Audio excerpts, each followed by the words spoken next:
Hi friends, welcome to our channel Ammi Chutney. இன்னைக்கு festival ஃப்ரைடேல நம்ம பார்க்க போகிறது தீபாவளி ஸ்பெஷல் ஸ்வீட் ஜாங்கிரி. ஸ்வீட்ஸ்லேயே எனக்கு ரொம்ப பிடிச்ச ஸ்வீட் இந்த ஜாங்கிரி. இந்த ஜாங்கிரி உங்களோட ஃபேவரேட்டாகவும் இருந்தால் மறக்காமல் கமெண்ட் பண்ணுங்கள். இந்த சுவையான ஜாங்கிரியை எப்படி செய்கிறதுன்னு தொடர்ந்து பார்க்குறதுக்கு நம்மளோட அம்மி சட்னி சேனலை சப்ஸ்கிரைப் பண்ணிவிட்டு பக்கத்தில் இருக்கிற பெல் பட்டனையும் கிளிக் பண்ணிவிடுங்க. இப்போது இந்த ஜாங்கிரி செய்கிறதுக்கு உளுந்து ஊற வச்சிடலாம். இதுக்கு 1 கப் அளவுக்கு முழு உளுந்து எடுத்திருக்கோம். இது நம்ம கையால் பிடிச்சி போட்டோன்னா 3 பிடி அளவுக்கு உளுந்து இருக்கும்.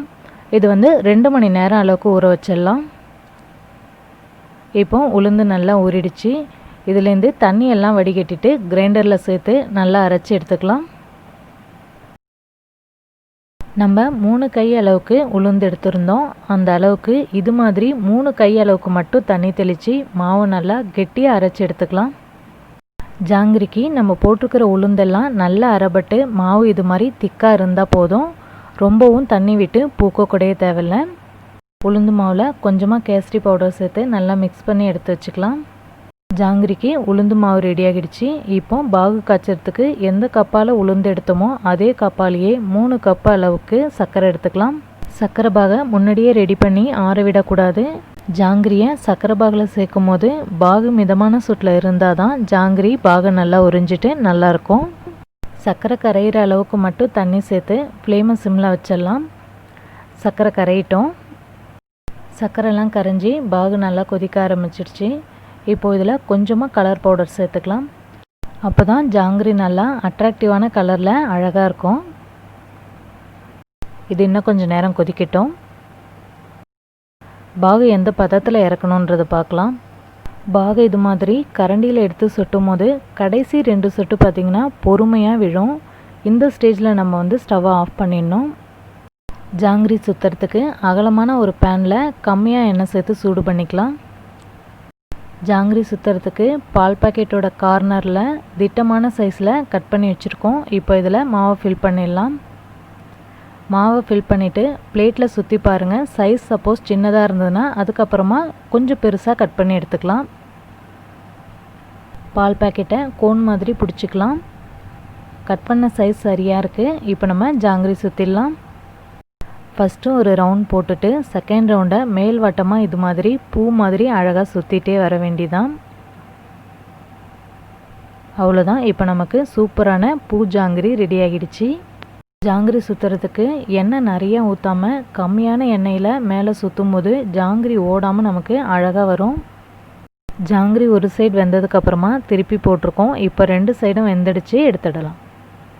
ஜாங்கிரியை பாகில் போட்டு இது மாதிரி நல்லா அமுக்கி விட்டு அது ஊறின உடனேவே எடுத்துடலாம்.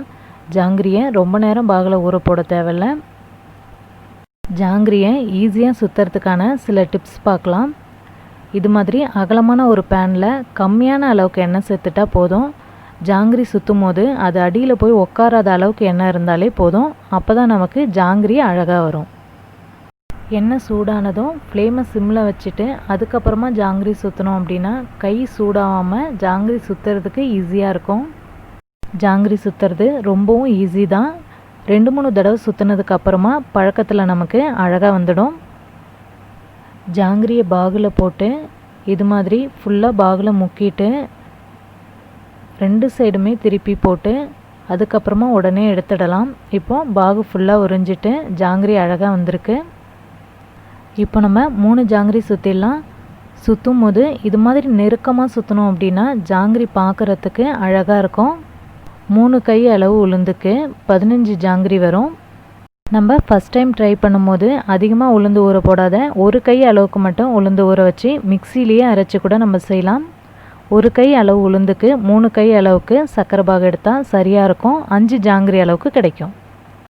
நம்ம கடைசி இடு ஜாங்கிரி போடும்போதெல்லாம் பாகு கொஞ்சம் முடுகி போகிற மாதிரி இருக்கும். அது மாதிரி ஆகாமல் இருக்கிறதுக்காக சர்க்கரை பாகு இருக்கிற பாத்திரத்துக்கு கீழே ஒரு தாம்பாளத்தில் சுடு தண்ணி வச்சு அதுக்கு மேலே நம்ம பாத்திரத்தை வச்சோம் அப்படின்னா பாகு கடைசி ஈடு போடுற வரைக்கும் பூத்து போகாமல் நல்லாயிருக்கும்.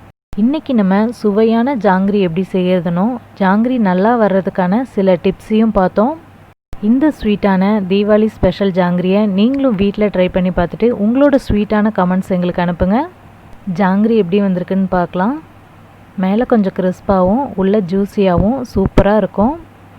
ஜாங்கிரி உங்களோட ஃபேவரட்டாக இருந்தால் மறக்காமல் கமெண்ட் பண்ணுங்கள், வீடியோவை லைக் பண்ணுங்கள், ஷேர் பண்ணுங்கள். தேங்க்யூ.